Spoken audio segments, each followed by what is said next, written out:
welcome to another conversation time. This is going to be a little bit difficult just because we got a little extra person right now who's not entirely happy. So we got, like I said, we got a new conversation time. You know how this works. If you're in here, talk with us. It's called conversation time for a reason. Let us know what you think about what we're talking about, or if you've got something you'd like us to talk about as well. So what do you want to do? What do you want to start with? We'll start with the movies and TV. Okay. Just know I might have to step away for a second if somebody gets a little fussy. Yeah, we'll give them a minute to come into the room. Yeah. So. How'd the week go? I guess fine. I don't even know what happened this week. I don't know. I know. Are we in June? Yeah, we're in June. We've been in June for a while now. We blinked. It was like June 1st, and now I think this is the last week of June. Or do we have one more? One more.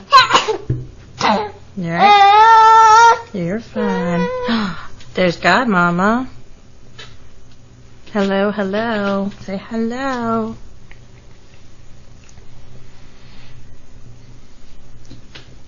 Chris, what's going on, man?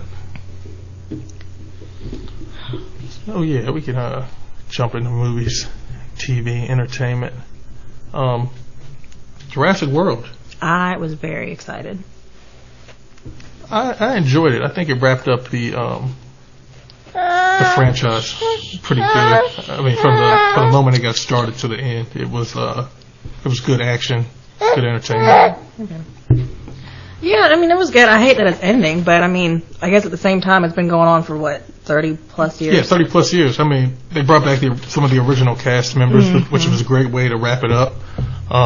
Especially having Jeff Goldblum in there. I think he was a fan favorite to the point where he came on the screen, people were clapping. So it's always good to give the people that interaction. Can't go any further. Like, how many more times we're going to keep recreating dinosaurs? I mean, I don't really know what else they can do. They've already brought it into the world itself. It's not, just, if you watched them, they started out, obviously they were just parks, and then it was, like another theme park they did with Jurassic World back in 2015, which I think was my favorite of the franchise. Well, this one's getting a close second. But then they had the one after that, Fallen Kingdom, where I think they tried to make another, and it just went wrong or something. And then now you've got this one where people are supposed to be interacting with the dinosaurs in everyday life. So it kind of shows that. And how that works out or doesn't work out. But I mean, it was pretty good. I liked it. Yeah, and I think a lot of times we get stuck into this habit where people want to keep recreating films and it doesn't work. Like the Saw series, I think just went on for way too long. I don't watch none of that. But I think they did this well. They gave it a good farewell. Those of you who haven't seen it, definitely go check it out. I think y'all will enjoy it. I saw a couple of my people on Facebook. They were giving reviews last week, just talking about how much they enjoyed going to see it. So, well, I mean, like, it's just kind of like any other ones that have been lasting. It's like the Fast and Furious. Honestly, I think the reason we're only seeing Fast and Furious is because we're so invested at this point. But it's not even about racing anymore. Them. It hasn't been about racing in a while. It's like, hey, we went from street racers to now we're astronauts getting blasted off into space. I mean, I enjoy it. I'm gonna continue watching it. Just like you said, once you've invested that much time into these film series, you kind of want to see them through. Okay. But other Netflix movies, people were bashing this one. But I don't understand why. I thought it was very Adam Sandler's Hustle that came out on Netflix last week. Just talked about him being a basketball scout for the Philadelphia 76ers and him finding the new talent and the trials and tribulations that it went through to get this young man over from Spain into an NBA career. I mean, I enjoyed it. I mean, I like Adam Sandler movies. It's a different role for him. I mean, this is not like the first serious role that he's done. He's done several of them. You had your Uncut Gems, which you liked. I was not a fan of. Yeah, that was definitely stressful. He did one with Don Cheadle years ago. That was a more drama-centered film. I can't think of the name right offhand, but one of my favorites he did was Spanglish with Penelope Cruz. Love that movie. Such a good movie. But some people, they were opposite ends. There was really nobody in the middle with it. Like, either they hated it, or they said this is the best thing that he's done and he shouldn't go back to writing comedic movies or whatever. I wouldn't say all that. I wouldn't go that far. It was a good either. filler, and that's the thing I like about the Netflix movies. You don't have to pay money to leave your house. So if it's trash, you can turn it off halfway through. But people are like, I couldn't get through the first 5 minutes. I'm like, I don't know why. I thought it was a very good movie. I love Adam Sandler anyway. Speaking of trash movies that we luckily didn't have to pay for, Unbearable Weight of Massive Talent. So if you haven't seen the previews and stuff for it, it's pretty much a film about Nick Cage playing Nick Cage. And I'm not huge. I'm a Nicolas Cage fan. I think he does okay. But pretty much is about this man who is obsessed with his work or whatever, and come to find out he's like part of some drug operation or whatever, and he's trying to work with the FBI to bring this man in. I don't know. You just gave the whole movie away. No, I didn't, because I didn't say what happened. There's a lot of loopholes and different stuff with that, but that's the basis of it. I mean, it was decent, but I'm very glad we did not pay for it. It's a lot, and I'll tell you right now, it is not a kids movie, so do not watch it with your kids. What has Nicolas Cage ever done a kids movie? Except for the movie Family Man, but... National Treasure? You're right. Okay. I retract my statement. You should. But, other shows on TV right now. We watched the Martin reunion yesterday, which was great, especially people that grew up in that era. I know like my sister, she couldn't rock with it. She didn't understand what was going on. She didn't know the references. She didn't know the characters. Like Snoop Dogg was on there, and you can't go wrong with Snoop Dogg. She was like, "Oh, I don't know these old rappers." I'm like, "Oh, watch your mouth." She said, "This is an old song. I think the word you meant was classic." Yeah. I mean, I liked it. I didn't watch Martin as much as I did like the Fresh Prince. I personally like the Fresh Prince reunion better, but I mean, it was good. I mean, anytime you can get these people back together that had long-running shows with success and just have them sit down, especially 30 years later, it's always good. I mean, rest in peace, especially like in the Fresh Prince and in Martin, you have cast members who passed away, so they do tributes to these actors and actresses that are no longer with us. So that's always good to have that remembrance. But being able to look back on older shows and just to see how they were moving the envelope forward with either writing styles or with culture or with their clothing styles. That was one of the things I was talking about yesterday with shows we have out now, compared to watching like the Martins and the Fresh Prince. It was so much deeper than just watching a television show then, because they were pushing culture, whether it was with their clothing styles or with the music that they had playing or with the messages that they had embedded in the series. So that's what I miss when I watch like reruns of these shows, being able to have that imagery that's being shown throughout. But the reunion show was great. Brought back a lot of the original cast members, had a lot of different cameos from people that were on the show before, and it's just good to have that walk down memory lane for the nostalgic purposes. So I definitely enjoyed it. Yeah, I mean, it was good. So it makes me wonder, everybody's doing these reunion shows. What are we going to get next? Some of them we know they're not going to do one. Bobby, it's okay. Okay, baby. You're trying to talk on the mic. Are you trying to talk or are you sleepy? Which one? Both. Probably so. But in other entertainment, we can talk about the Golden Age. Golden State Warriors win another, their fourth NBA title in 8 years. I can say I did not watch any of the playoffs just because being busy and having other things to do, but a lot of people were excited. Didn't realize we had so many Golden State fans. I mean, but isn't that kind of I wouldn't say a given, but I mean, you said they've won the last four? Yeah, the last four series, but I mean, they had a couple players that were out. I think going into it, I don't know if they were actually picked to win. I know a lot of people were thinking Boston was going to win it, but they pulled it out. Talk about that boy, Steph Curry.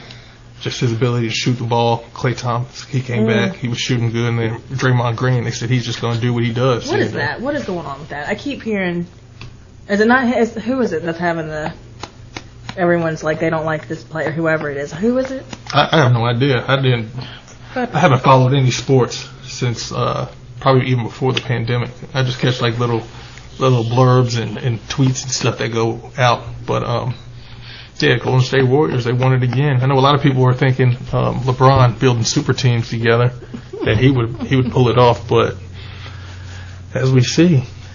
That's, again, your thing. I don't get into basketball. I guess eventually I might have to, But right now, I'm not worried about it too. And then on the flip, in Twitter world, it's funny because Twitter switches up so fast. Like they were talking about the NBA championship, and then Drake randomly came out and said new album dropping at midnight, which broke the internet. And oh boy, why are you laying like that? Hey Michelle, what's going on? But I'm glad Dante just got in the room as I talk about this Drake album, because he's been meme king all day talking about it. Yeah, Drake dropped a new album. The title of that album is honestly Nevermind. What? I'm not being funny when I say that, but yeah, that's what he titled it. So a lot of people think he was just trolling with this. It's not your typical Drake album. You know, usually when he puts out an album, he has just some of the best beats that are out. He's giving us classic lines, a lot of Instagram bars. That Certified Lover Boy did not do. Even with the Certified Lover Boy, he had a couple different tracks on there where people were just quoting different lines off of it. This one was different. It had more of like that dance hall, dance vibe to it. So it's definitely a different feel, a different vibe. A lot of people are disappointed with this one. Me personally, I really had no expectations after that Certified Lover Boy came out. So this one is just like, hey, I already listened to it. I mean, I see what he's doing. He holds all the Infinity Stones at this point. The only records that can be broken by this man are his own records. So he's in that space where he's able to experiment, put different music out. Me personally, I think it's going to do numbers overseas. I think after like 2 weeks, I think our ears are trained to want to hear people's previous works of art. Oh yeah. Especially like with Drake's music. I think we're always comparing him to like the Scorpions, the More Lifes, and the other albums that he's put out prior. More Life was a very good album. Yeah, even to the point where when Kendrick put his album out, people just didn't understand what he was doing. As artists, they got to transition. They got to evolve. They can't be stuck in that same spot again because they go through life differently. They have different experiences. So, I mean, it's not everybody's cup of tea. No. I mean, I've got to listen to it. I haven't had a chance to. I mean, it just dropped last night, and you were trying to listen to it at 5 in the morning. You know, I try to be the first to listen before everyone starts putting their opinions out there, because in this internet spaces, everyone has an opinion, and sometimes people's opinions can get into your head and cloud your better judgment. So I didn't want to hear what other people were saying, like, oh, this album was so trash, and I'm listening to it with a trash expectation when, I mean... Well, you can't let people influence what you think. You got to come to your own conclusion on it. Yeah, I mean, it was something to listen to. What are you doing? But, yeah, moving on. What else do we have to talk about today? Airbnb Crackdown. So, yeah. There was a video going around on Instagram back in May talking about how Atlanta was cracking down on Airbnbs and other short-term rentals. So about 4,000 short-term rentals could soon or no longer be allowed to operate in Atlanta because of new ordinance that's cracking down on who's able to rent out their homes. And we all know Airbnb got popular within, last 10 years or so? Yeah. Just where people are able to rent out their residency for what they call short-term rentals. That's where people are able to rent it out for one night stay, all the way up to a week usually. A couple weeks. Short-term rentals, they're not intended for long-term stays, so they're great for people that are just traveling within an area that want to just, be there for a couple nights, especially they're in hotels, not using hotels, but actually in vacation spots. Even a lot of traveling nurses started utilizing these short-term rentals.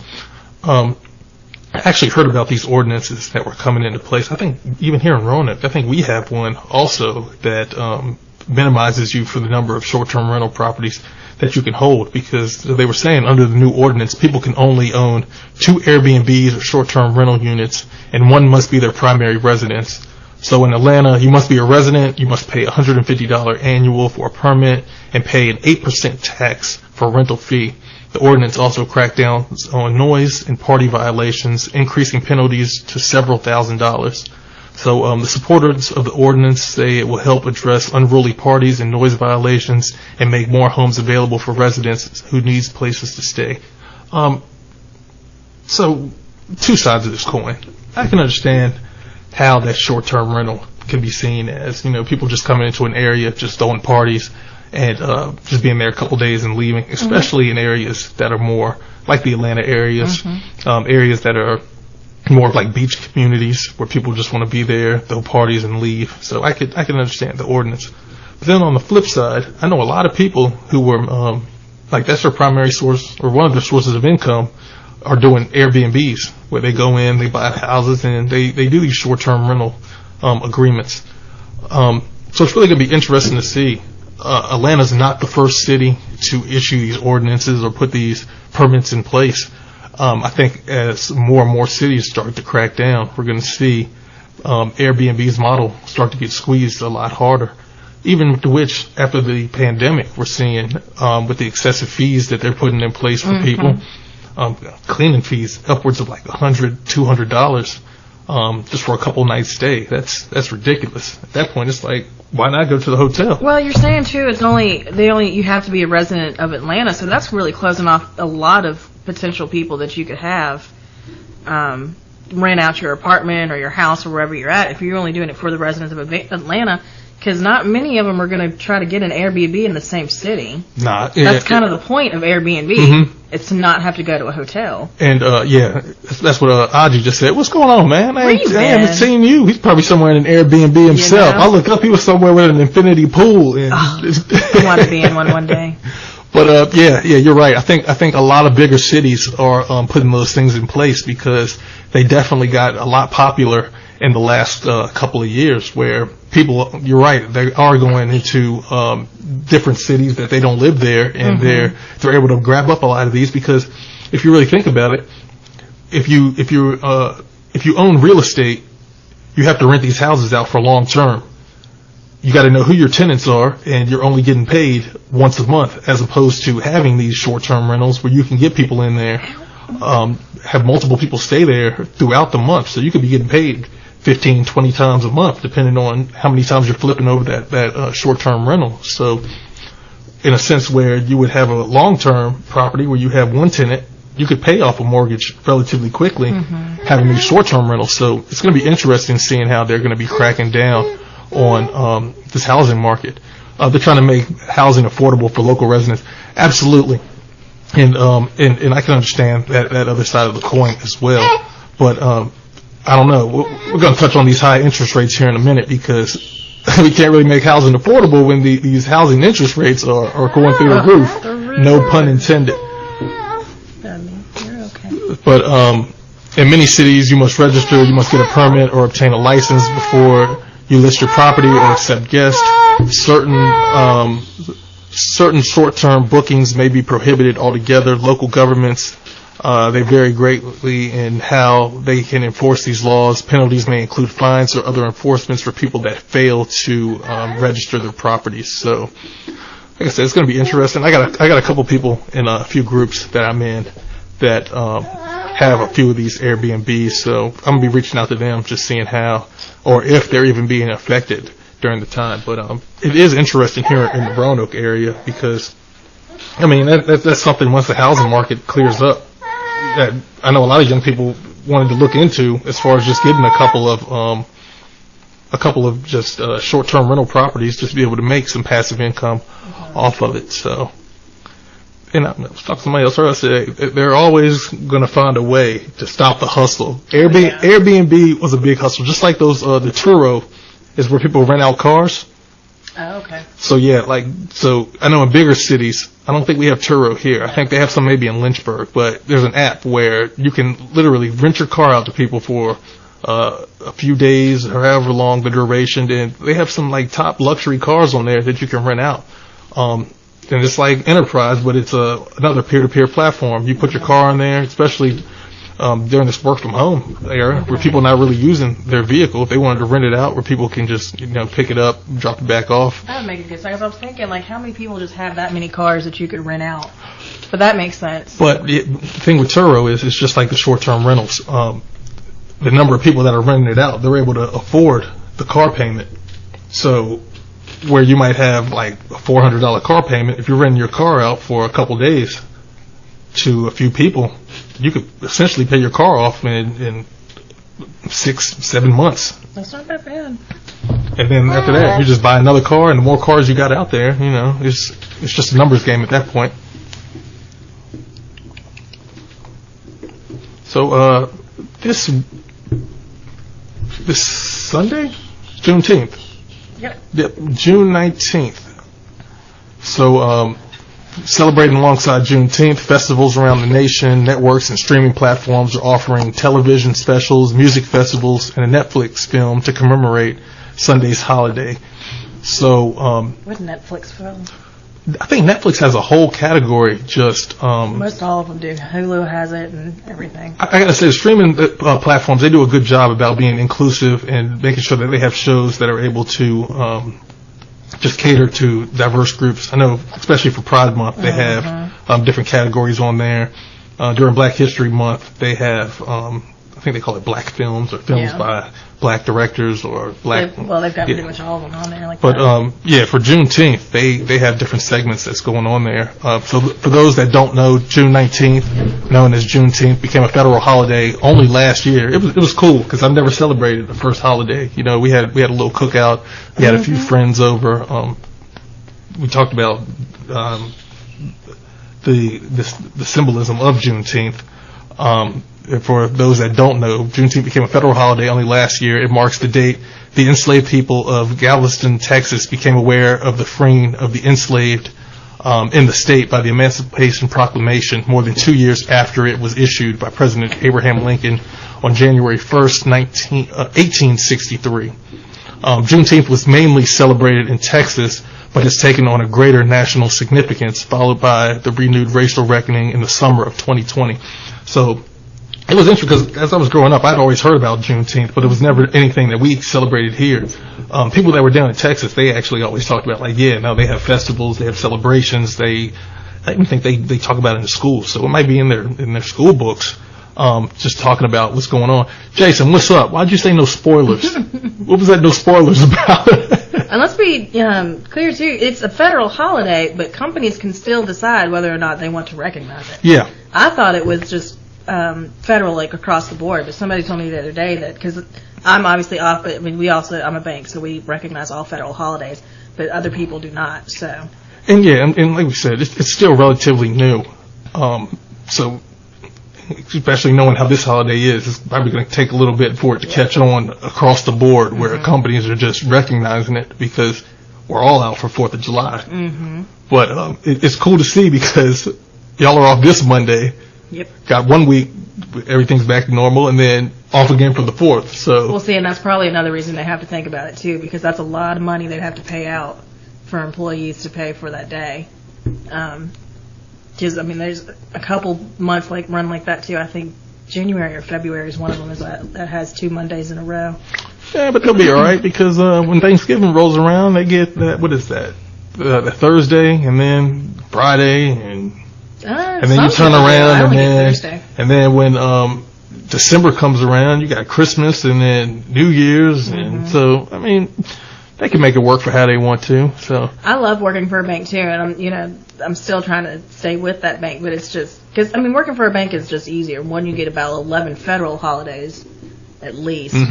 And then if something happens in that, this is my company, I don't know what the others. If something happens and that holiday falls on a Saturday or a Sunday, you'll typically get that Monday off too. Or they send you what's called a float day, which is just like an extra day of PTO. So it's nice working for federal or government. State, now the state gets more than the federal do. Like they get Good Friday. I think they get the Friday before Christmas and stuff like that, like you were saying. So the place to be is these European countries because, hey, I work for a European company based out of Barcelona, but they say always in August they take like a month off where they just don't do any work, and I think they get off at like 4 or so every day over there. And they only have a 4-day work week too. Yeah, and then talking to Damien, he was like, "Oh yeah, we got another holiday coming up." I'm like, "What are these holidays?" It's like, I don't even know. I just know we're off. But Maja said he loves working for the bank. Oh yeah. Jason say Disney's trying to fire back on the Don't Say Gay law with the new Lightyear movie. I saw something about that because he said there was a same-sex kiss in the movie, and people were up in arms again. But really. I don't know. They do some work, like not some work, but they'll like sneak it in every now and again. Even Jungle Cruise had a character who didn't necessarily come out as gay, but he kind of said it in his own way. My thing is, it's 2022. Like, inclusion needs to be recognized. There are different people, different shades, different walks of life. So, here we go. No, Spanglish was Penelope Cruz. Yeah, don't get that confused, because somebody was on one of those game shows and it was talking about Salma Hayek, Penelope Cruz, and who's the third one? Oh, I have no idea. But I think the third one was a lot like in Penelope Cruz. And I get. And they were talking about who was the one that was from Mexico, because I think Penelope's from Peru, maybe? Salma's from Mexico. And then, I forget who the other lady was, but... Hi, Mom. Mom just came in. Your grandson just fell asleep. Ooh, throw a party. But, yeah, back to Juneteenth.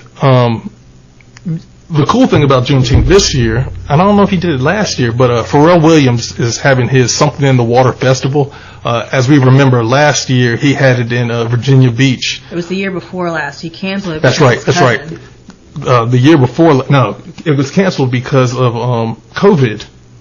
Oh, okay. Well, but he won't go back to Virginia Beach because of that reason, though. But so he actually moved the Something in the Water Festival to D.C. for this year, which is a 3-day Juneteenth music festival in Washington, D.C., follows his efforts to get the holiday recognized nationally and as a paid holiday in the home state of Virginia, where he is from, knowing he's from Virginia Beach. Shout out VA.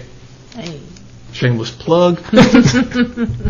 This year's artists include Pharrell and Friends, 21 Savage, Anderson .Paak, Calvin Harris, Cole and Haley, Dave Matthews Band, Jay Blavin, John Batiste, Little Baby, Lil Uzi Vert, Pusha T, Tyler the Creator, Usher, and several more artists. I didn't even think Jay-Z and Beyonce stopped by when they was in Virginia Beach. So everybody knows Pharrell. They know the work he's done in the music industry. And his first Something in the Water concert that he put on, I mean, it did great numbers for the Virginia Beach area.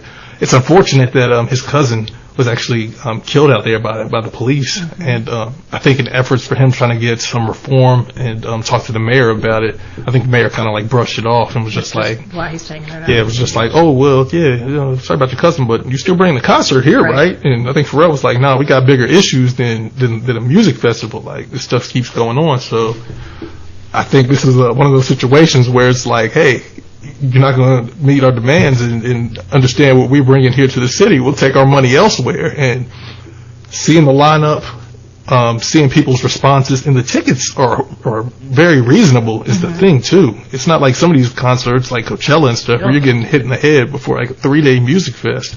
But where they're getting their money from are these hotels, and that's where you're spending most of your money too, because they obviously jack up the prices of the days, and then they're either sold out or almost at capacity. So you're spending upwards of probably, I'd say, $1,200 for 3 days. Well, yeah, we can't do the Airbnb thing no more. Right. But yeah, I know a couple of people that are heading down there, so it's going to be real interesting.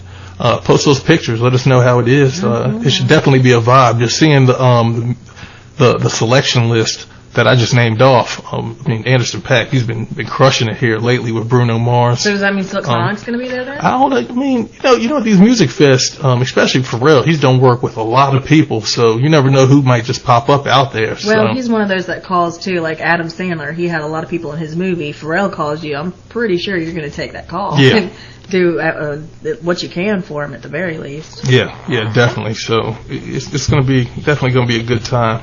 Out there. I look forward to seeing pictures and seeing videos.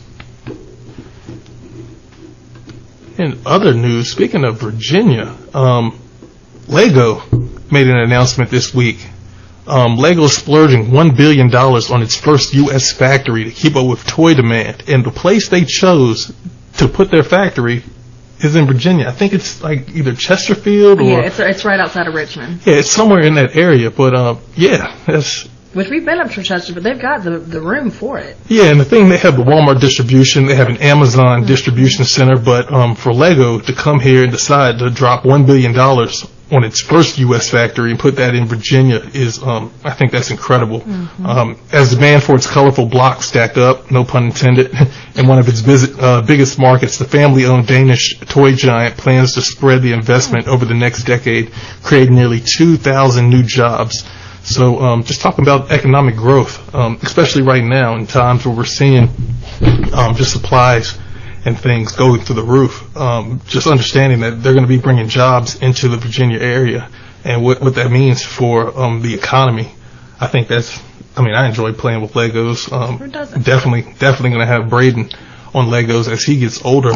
But they said that the construction of the new carbon neutral factory begins this fall, with the building expected to be operational in 2025. Lego says the factory will help simplify its U.S. supply chain, which has mainly been served by its Mexican factory.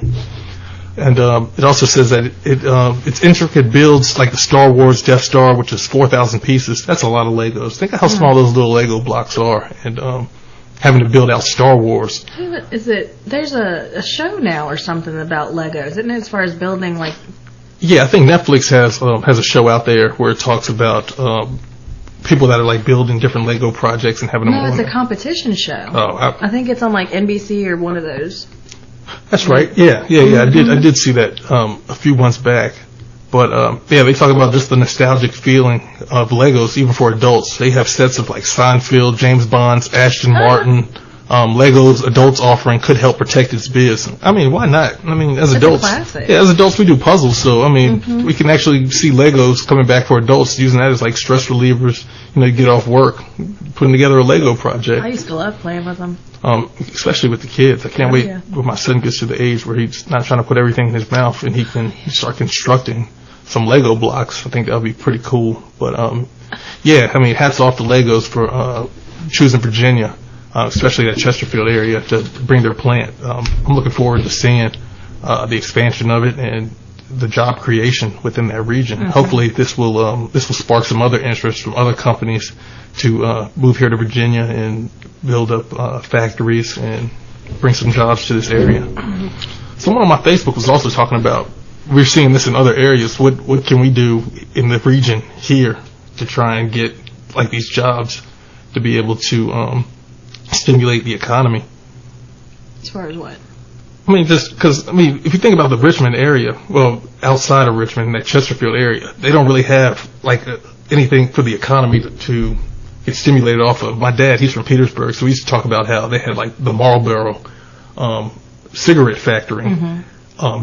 We know tobacco in the Richmond area was huge back in the day. That was a major cash crop out there. And once that went away, it's like that economy they didn't have anything to suffice or have to build it back up. So what are you saying? What could Roanoke have to bring jobs here? Well, here in the Roanoke area, we're big for our healthcare.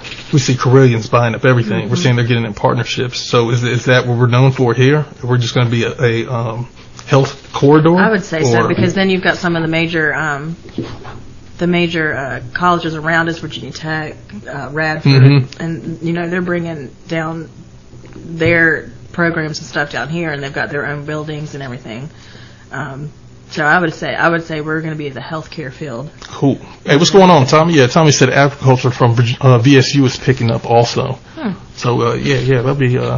It's going to be interesting to see. Like I keep saying, New America. What are we doing to push it forward? Moving culture, figuring out how we're using technology for better advancements. Like I said, Lego's coming here building a carbon neutral factory. That's definitely going to be good for the environment, because you're not going to be burning as many fossil fuels and putting toxins into the air, but you're going to be having actual thought on sustainability, and that's great for long term. So we're going to be a tech newbie. I kind of wondered about that too. I feel like we could head in that direction.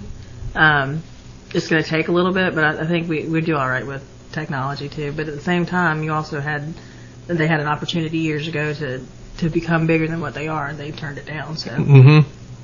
But yeah, it may be interesting. It's cool now seeing also, we're getting back to these music festival. I see Tommy, you're bringing in Mr. Cheeks. So doing the music series, starting that up again. I remember bumping Mr. Cheeks back in the day. I had it at a couple of the parties that we had going on. Lights, camera, action. Yep. Yeah, everybody remembers that. So I'm glad to see that we're now coming out of this COVID era, and people are now getting back out, being able to do these music festivals, being able to go out. I know Jordan Bell in the area. Mm-hmm. He's doing a couple different projects this weekend. They're going to be having the Juneteenth festival going down over at Eureka Park. Xavier Duckett, he's doing a Black History experience over at with the Salem baseball tomorrow. Yep. So yeah, there are a lot of attractions, a lot of entertainment going out around the city. Ways to keep kids involved, ways to keep adults entertained also. So yeah, I'm loving the energy that we're starting to see around here. Hopefully this can keep up. He has a real gun violence story too, so we're trying to stop them out. Definitely, and that's important. Having people around that are able to talk to this crowd, and definitely put the guns down, stop the violence, because it's too much of that right now. Figure something out. And with this heat outside, it's just way too hot. People don't need to be uptight and stressing and just having just senseless violence going on. So hopefully these entertainment aspects that's going on. I saw DJ Showtime step up in the room. He's starting to do R&B karaoke over there at Too Chill. We're gonna go. Yeah, we slid in that thing one night. But yeah, I saw his live the other day, and he had a great turnout. So people are showing up, they're supporting, they're spending the money, keeping it here in the community, and that's what it's about. Also over there at Versus, Harvest Black and the crew over there, they've been putting on some good shows in the area also. Hey, as y'all have these events, send them over to me. I'm sharing them on the Roanoke events page, and yeah, we'll keep the word pushing out there just so people know, because that's the one thing I hated years ago. People were like, oh, there's nothing to do here in the area. People were always like, oh, I got to leave to go. Nah, Roanoke's got events happening here. Like I said, who we had? Gladys Knight, Patti LaBelle, they were here. Other acts, other shows. So, yeah, the thing is, people got to just show up, act like they got sense, which they've been doing. They're doing all right now. Yeah, they've been doing good. So yeah, these people they're gonna keep the entertainment coming here as long as y'all are going out supporting and not talking about there ain't nothing to do, because yeah, from what I'm seeing, there's plenty. Yeah, there's plenty to do. Yeah, Jordan and X are really helping what you were talking about. Black culture in the downtown area will bring new revenue. Definitely will. And yeah, especially Bryce Cobb also. He's doing a couple of exhibits with art projects and stuff. So well, they've got that grant too. That's supposed to help bring light to more African American culture and art projects and stuff like that too. So hopefully they'll touch up the mural that they did in the street a few years ago. Yeah, definitely. Yeah, it's lasted fairly well, but I think it needs a touch up now. But it still looks pretty good. Yeah, because we know the culture's here. We got a lot of people around the city that are going to keep pushing that culture forward. We just need in the city. They're definitely taking interest in people in positions and of power around the city. They recognize it, and they're definitely pushing it forward. So we just got to do our part. Just keep pushing the information out there and keep shining light on them. So. Shout out to all those people out there that are doing just positive things in the community, trying to uplift and keep it going. It's very much needed right now. Scroll back up for a second. Katie Beth said something. She said, talk about the Is It a Cake show. Have you seen that on Netflix? Yeah, I was watching it one day, and y'all got on me talking about I was old, and I was just sitting on the couch. It was a Saturday night. I mean, I like chilling. I'm a dad now. I get tired. And I see what these dads were talking about before, when they were like, sometimes the dad just wants to sit on the couch, kick his shoes off and watching TV. I was watching Is It a Cake, which was on Netflix. It's a show that basically people just compete, making different projects, and you got to determine if it's a cake or if it's the real thing. These are getting out of hand though, because some of them, that's like from the plate and everything is edible, and it's just like, why do you need this much sugar? Ja, what's going on? Good to see you in the room. Our co-star kind of passed out on us. No, he's good. Yeah, he got too hyped when he had to fall asleep a little bit, so I'm gonna let him snooze a little bit on there. I'm with you, my boy. I want to do the same thing. And Josh, shout out to you. I see you over there at the Hope Center doing some work also. And yeah, hats off. Yeah, keep that going. I haven't watched it. I need to look at it because I like those cooking stuff and competitions like that. I'll have to look into it. It's pretty cool. So yeah, segueing into fathers, Juneteenth. We also got Father's Day coming up also. It's your first Father's Day with him here. Yeah, it's my first. Last one. It's my first Father's Day as a father with a kid in the world. So. In the world. Yeah, it's gonna be interesting. My wife keeps asking, "Oh, what do you want?" I'm like, "I don't need nothing. I'm a father every day. I don't understand this." That's not the point, though. It is not the point that you're a father every day, because you most definitely are. But it's the fact that we get to celebrate you on this day for everything that you do. So it's a day of recognition. Okay. And you don't want me to recognize you, which I don't like. I just do what I do. But you put the question on here, how does Father's Day seem to differ from Mother's Day? It's a night and day situation. Like Mother's Day, like mothers are getting flowers, they're making reservations to the upper echelon restaurants. Like I remember we went to Longhorn that one day here in Roanoke. Our eating options are only Outback, Longhorn, Olive Garden. Well, we did 419 this year, which okay. We could have gone somewhere else. But yeah, like we waited there for 3 hours, and I'm like, we could have brought the steaks and we could have just cooked them ourselves and did all that. But I think the holidays just push Mother's Day to in a different light than Father's Day. And I'm not trying to take anything away from mothers, so don't think I'm saying it like that. But I'm saying when you look at like the commercials they put out there, it's like, definitely different. Kay's jewelry. Oh yeah, get mom something that she'll cherish for the rest of her life on Mother's Day. And then Father's Day, it's like, hey Dad, wouldn't you love to grill some steaks? It's like.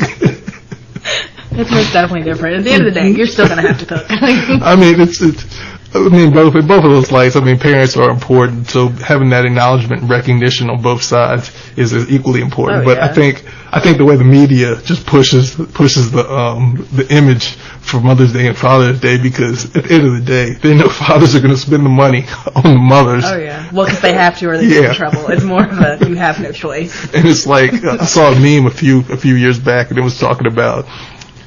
Yeah, we take moms out for Mother's Day, but Father's Day, Dad's always on the grill cooking his own meal. It's like, what was the one that I shared with you? Mother's Day, we go to Olive Garden. Father's Day, you get Little Caesars. Yeah.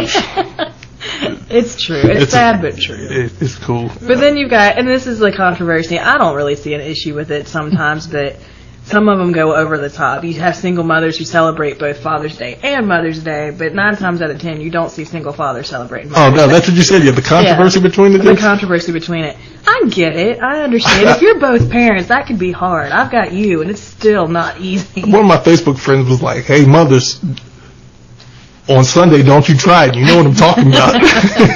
I saw that. I mean, like I said, I can only understand. Mom had me by herself until I was 13, and I can imagine it was not an easy task. And having a child now, like when they say it takes a village, I definitely understand what that means.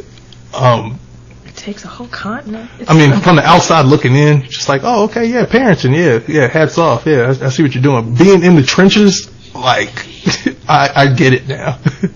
I understand it. Like there's appreciate you. Like there definitely is a special club for parents. People that aren't parents.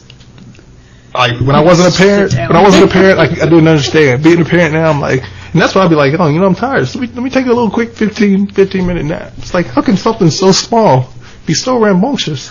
And we're not even into the worst of it yet. I just said I got the back pain. Oh man, hey, I'm with you. We keep some icy hots. Yeah, I take all tips, tricks, and hacks on kid raising. Like I talk to people now, they're like, hey, this is what you need to do when they start doing this. I'm over there with a notepad and jotting it down. So let us know. Yeah, I appreciate y'all for all the insight and words of wisdom and continuous prayers. Please, we'll always take it. We're very close into the teething stage now. He just turned 5 months last Sunday. Yeah, the 12th. The 12th. So it's funny because the one thing, it doesn't matter who I talk to. The number one question they always ask is he sleeping through the night? It's like, what's going on? Are they not sleeping through the night?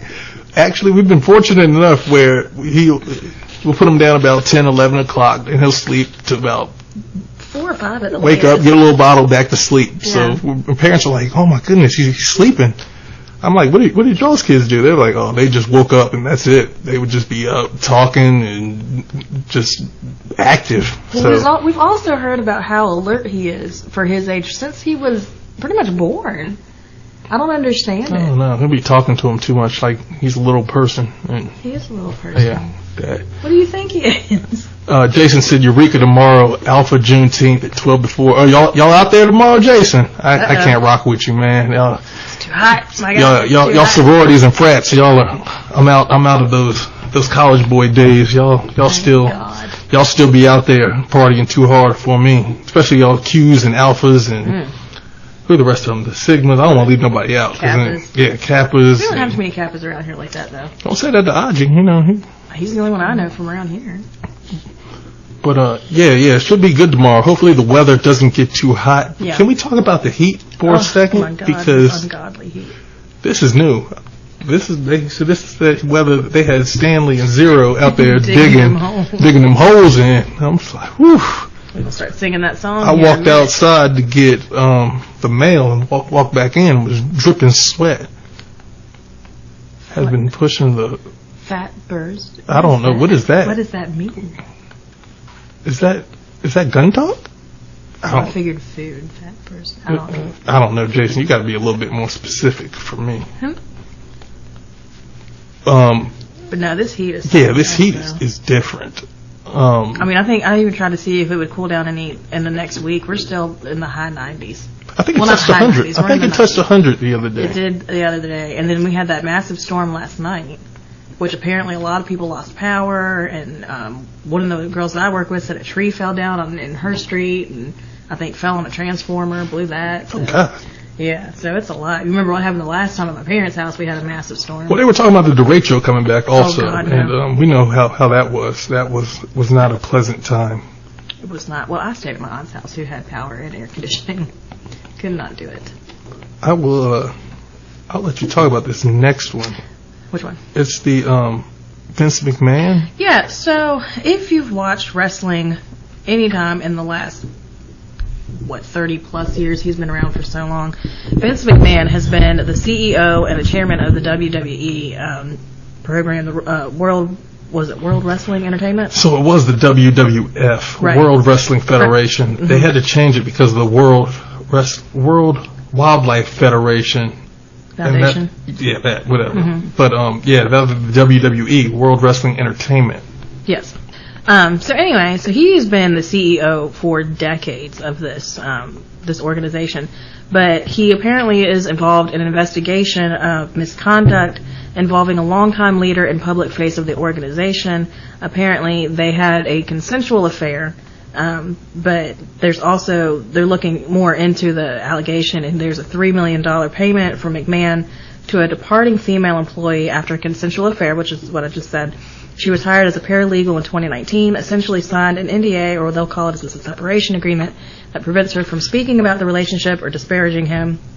Further investigation shows older NDAs and is involved by other former female employees, misconduct with him, and also the head of talent relations, John Laurinaitis. Is that how you say it? Sounds good to me. So he's stepping down right now as CEO and chairman, but he'll still do some of the creative production and whatnot of that. But his daughter, Stephanie, is going to take over temporarily. I don't know how long, if it's going to be temporarily or permanent, as CEO and chairwoman. And then her husband, who is formerly known as Triple H, is what did we say he was? He's the vice president of something. I can't remember what he does now. But they're probably going to be the face of it now and going to be running the show, as it were. So did these allegations just pop up out of nowhere? Supposedly. I don't really understand where they would have came from. If she signed an NDA, why is it coming out now? These NDAs are not ironclad. Clearly. Just because you have an NDA and they got the payoff, I mean, we see it in politics all the time where someone comes forward years down the line and a whistleblower or someone said something and then someone else comes back out and it's like, oh, hey, I got a similar story also. And so, yeah. And that's pretty much what's happening here, too. I mean, Vince McMahon has been in the news for more reasons than not. Are we waking up? But now it looks like it's really going to start to affect his career that he's had with WWE, that he took over for his father. So it's probably just going to end up be passing down. So with that, do we think that it will affect the legacy of the WWE, or does this just solely fall on him? No, because I think that Stephanie has talked about taking it over before now, and now it just seems like she doesn't really have much of a chance. She's had a big role in it anyway, and people aren't a big fan of Stephanie. I never really liked her either, but I mean, it's going to stay in the family. I think it would have been worse if it didn't stay with McMahon family. Mm-hmm. Hello. Do you want to say hi to the people? We woke up from our very short nap. But we'll see what happens with it. I think, honestly, I would prefer Triple H run it before Stephanie, but that's just me. The Rock maybe had a good chance at it, but he's doing his own thing now. I think he's making... Wrestling was a good stepping stone for him. Mm-hmm. It was a family legacy. He was able to do it. His father did it, grandfather. I mean, we watched that show, Young Rock, and we're able to see it's definitely in his blood and his lineage. But I think he's having too much success outside of wrestling with movies and all the other entrepreneurial endeavors that he's gotten himself into. So. Well, and then now he's trying to get his cousin Roman Reigns onto that path as well. We saw he was in Hobbs and Shaw, and he's probably going to have him in a couple other of his movies too. I would assume so. So, again, keeping it in the family seems to be the way to go. Oh yeah, definitely. Gotta keep the money in the family. Gas. Speaking of money, we're all poor. Yeah, segue. We're all poor. Gas. With gas prices at $5 a gallon in certain parts of the average is $5 a gallon now. Biden's telling oil companies to cut the cost for Americans. So President Biden told oil producers on Wednesday to immediately cut costs for Americans as gas prices exceed $5 a gallon in some parts of the country. In a Wednesday morning letter to the heads of top oil and gas companies, he said Russia's war against Ukraine is only partly responsible for these sharp rises in gasoline prices, and asked them to work with the administration to increase the supply of gasoline to the Americans. The annual inflation rate climbed to 8.6% in May. I think we're all feeling it at the pump. I don't know anybody out there that's just like, oh yeah, no, these gas prices are great. I don't think anybody could say that. I don't think I've ever seen them this high before. No, this is the highest they've been. Correct me if I'm wrong, somebody, but has gas... I'm not talking about like California, other parts. I'm talking about here in Southwest Virginia. For me personally, got a couple people in North Carolina areas. Have y'all witnessed gas this high? Like at first, I was just like, "Oh, okay, whatever." Now, every time I go to the pump, it's just like, ooh. It's sad. I mean, I even tried to fill up just like a half a tank just to see if we could save money. It was still upwards of $66. Yeah, like, every time you go to the pump, you're feeling it. Yeah, the official inflation grew to 8.5%, and I think we're feeling it everywhere. It really hit me last week when I went to Subway to get a sub, and there are no more $5 footlongs. They haven't done $5 footlongs. Yeah. They still had sub specials where you could get like a footlong sub for $5, just the sub by itself. Now, when you get a sub, no chips, no. Can you get that, please? No chips, no.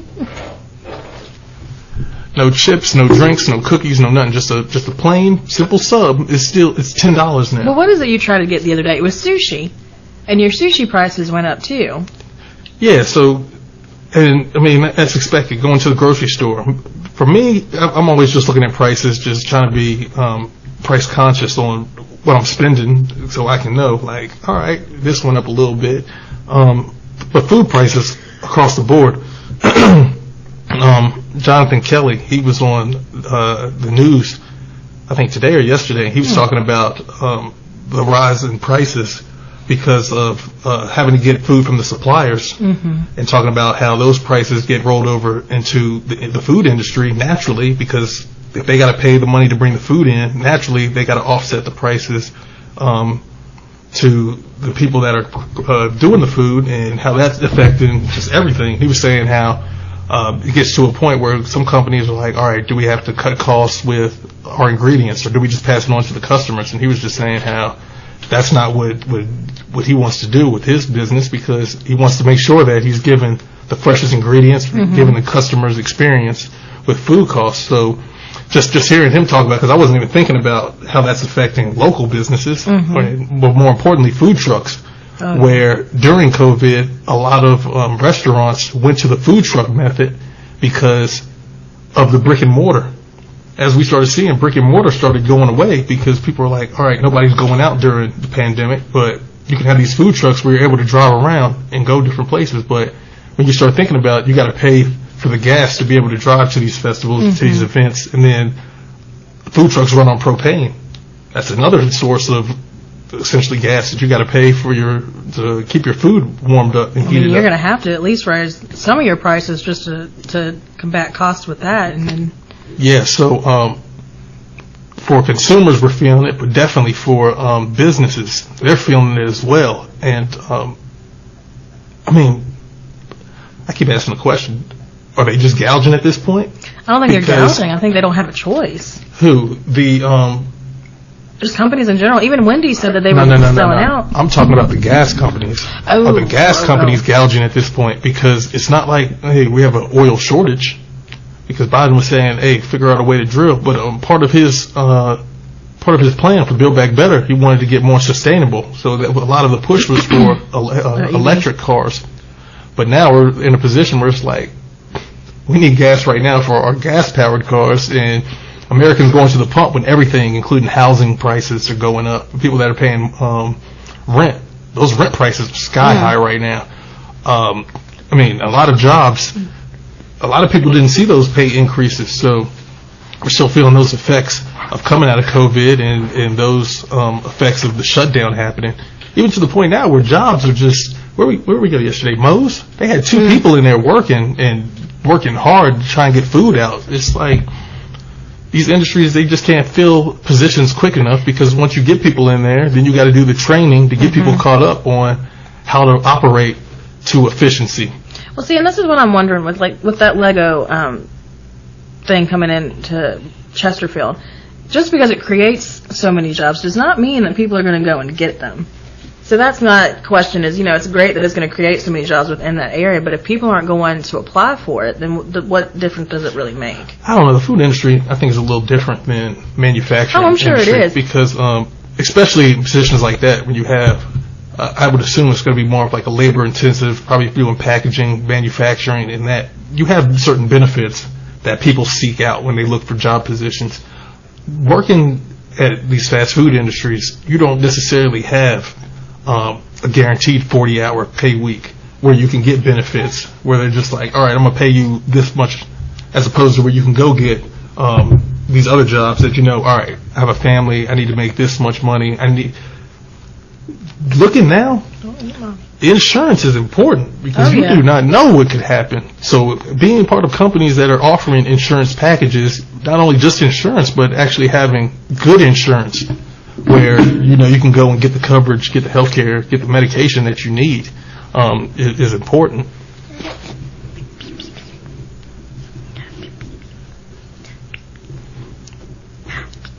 What else do I have on this list? Yeah, I was trying to save the stock talk for last because there's a lot going on. On top of the overall inflation, S&P 500, Dow, and NASDAQ dropped on recession fears. Mortgage rates rose. We officially entered bear territory. That's defined as at least 20% below its record high. We knew this was coming. Did we know it was coming? That's the question. I mean, eventually. It wasn't getting any better, so it had to eventually get worse. I think on one of our previous shows, I was just talking about the amount of money that the government was printing off, just putting into... Oh, don't do that. Can you help me? Oh, you talking to the people, Brayden? I told you it was going to be a little bit of a struggle today. What you saying? Okay, don't put your feet in the mouth on the camera. That's weird. Don't do that. But I just said another benefit people want now is working from home. Most definitely. Yeah, we talked about that last week also. I think we entered into this new era, new America, of where people have gotten comfortable with working from home. It's beneficial. Just we're able to do work from the home position. So now them saying, hey, you need to go back into the office, I think it's a burden, and people are now like, all right, I'm not going back in the office. I'm going to find me a job that is work from home. And I think that was a great benefit of the pandemic, people being able to understand the work from home climate and environment. Nick, I'm gonna get to you, man. All my cryptocurrencies, but this is the time to buy it now if you can. I'm gonna touch on that here in a minute. I put out a post the other day talking about crypto and just saying, we've seen this. People that have been in crypto, have been in stocks. This isn't nothing new in that realm. We understand that there are highs and lows in the market. As I said, with all the money that was getting ingested into the economy months ago, back in January, I think stocks were running hot. All that retail investor money, people were just sitting at home for, at least 2 years, getting stimulus checks. So people were literally using the stock market as their personal lottery machine. They just kept throwing money. And, stocks were rising at an alarming rate. I think now we're in extreme correction territory as we're seeing, like we said, we're in a bear market where there's a lot of selling. A lot of stocks are coming down back to their lows again. So I'm sitting here looking. Amazon, they just did a stock split. It was a 20-to-1 split, which means if you own one share of Amazon, you got 20 more shares when that stock split. But now it's trading right at $106. What? Yeah. So, hey, my guy. Hey. So, people that had Amazon stock, Amazon was up to, I want to say like $4,000 back in, I'll tell you I got to zoom out on the chart, but it's not going to show me since they split, but Amazon was trading up at about $4,000 back, I think around January or so. So with that split that's occurred now and with the market sell-off, this is definitely time now where you can get and hold positions long time. Like I just said, long-term investment is everything right now. And it is for me. I'm waiting for that Amazon to drop down sub $100, and I'm gonna grab up a few shares of that, definitely, because as we talk about long-term shares, they said when Amazon IPO'd, it was like for under $2. And they said with all the stock splits, they said if you invested $1,000 into Amazon back in 1997, you would have had $1.7 million because of all the splits that it had over time. So just understanding the effects of compounding and holding long term. That was 25 years ago. I can hold something for 25 years and I think about it if you know you're going to get that kind of return. Oh yeah. And, well, that's the thing is it's still. You know how I say stocks are just smart gambling. Oh, I wouldn't. Okay. It's smart gambling. Not necessarily a gamble in and of itself. Anytime you're taking money and you're putting it towards an investment, it's a gamble. Even if you're opening a business, it's a gamble scenario. I like stocks better than like just doing sports betting because I know guys that are successful with sports betting. Shout out to Chadwick. He just entered the room. Some guys, they just got it. Me, I don't watch enough sports to even want to jump in there like that. Unless you get lucky on those few times that you did. Yeah, but I like stocks because I'm able to read charts. I'm able to look at the financial data. That's disgusting. Bless you. I'm able to know like who CEOs are, what plays they're making out there. How would this technology or how will this company benefit us in the long run? So looking at companies like an Amazon, like a Google, understanding like the big players in these sectors, understanding what new companies are coming out as we move forward, like EV charging points. We know EV is here. All the companies like major players like Ford and GM, they've already talked about and expressed interest in building EV plants. We know Tesla is the leader in that space right now. Looking at what Tesla is right now, Tesla is steadily knocking on that $600 a door. Back where months ago they were trading over close to $1,000. Yeah, Tesla was at like $1,200 back in December. What are they now? They're down about 50%. So knowing, and the thing is, people always want to buy at the top on these companies. So actually understanding like, hey, now is the time. And even if you're just buying and it's dropping, you can dollar cost average into it. Nobody's saying, hey, you got to throw your whole bag at it, but you can definitely just grab up some stocks as they're low because these prices will not be the same prices a year from now, 2 years from now, definitely 5 years from now. So I highly encourage people, get familiar. If you've been talking about stocks, if you had any type of interest, research these companies and You just gonna get loud while I'm trying to talk to the people? But yeah, mine just facts. Invest money that you don't mind to lose and hold for long term. And definitely, I talked to a couple people yesterday. It was like, this is the time where you create generational wealth for your family. Someone said, yeah, we were too busy trying to be outside and buying bottles of Casamigos and trying to start in the club. No, I'm talking about being outside doing these things. But yeah, if you can just, are we in a yelling competition? I don't think you're gonna win. He's trying to agree, I guess. Yeah, that's what he's doing. I hope he gets some of this knowledge, because I'm gonna need him to have some of this Amazon holding for 30 years. So by the time he's my age, he'll be like, man, I'm set. I can do what I want. But yeah, back to the cryptocurrencies. I haven't even heard you talk about cryptos in a long time. I can't talk about crypto right now. I don't think I've opened my portfolio just because I know what it's doing. Obviously, when the market is going down, everything else is following. So cryptocurrency, yeah, it's nosediving off the Empire State Building with no parachute. Oh, it took the stairs up, it nosedived down. So, I mean, just along with every other asset, except for like land and housing, because as we see, property's wealth goes up. But these other assets, yeah, crypto. I posted something earlier just talking about crypto buys, how low they are right now. Bitcoin actually touched, I think, right at 20,000. We remember back in around December, Bitcoin was trading about $64,000 a coin. People were yelling, hey, Bitcoin's going to hit $100,000 by the end of the year. And now people had to eat those words, and they're just like, oh. I don't think anybody really knew. All right, we knew what the market held. We knew what was going to happen.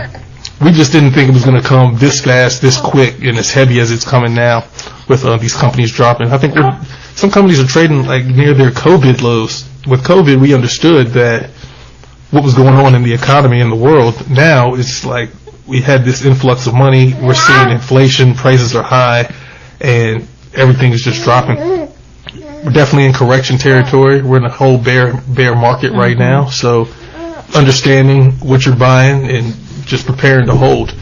Nick said my wife is so tired of hearing me about crypto.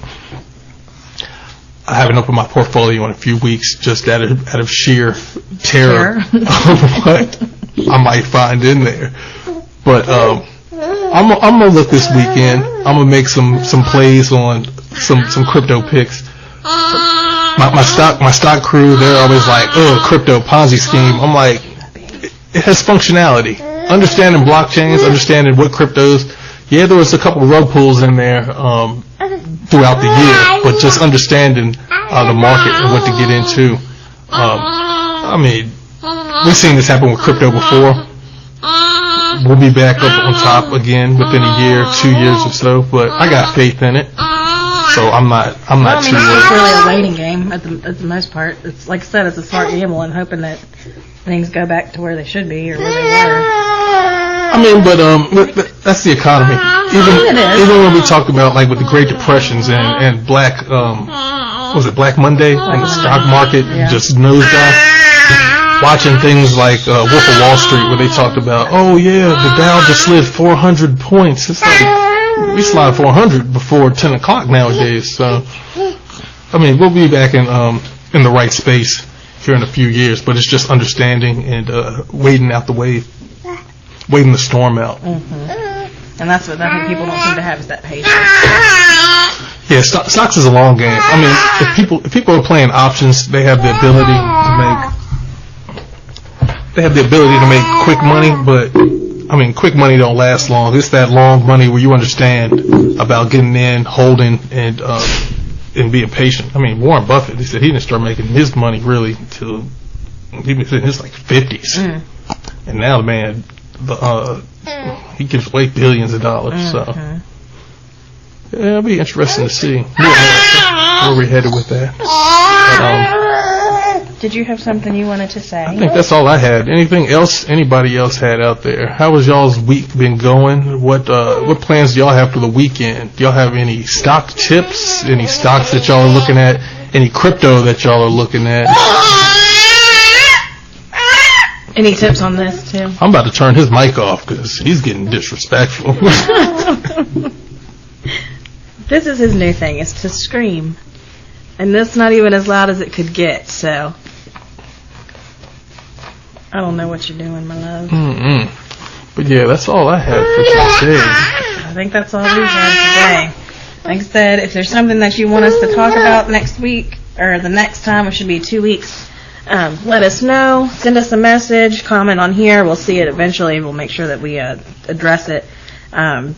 If not, everybody have a nice, safe weekend. If you go out and enjoy the festivities, make sure that you, like I said, stay safe. Enjoy your Father's Day. Don't make him cook too awful much. All right? Are we going to have fun with Father's Day? We'll see y'all next time. Bye.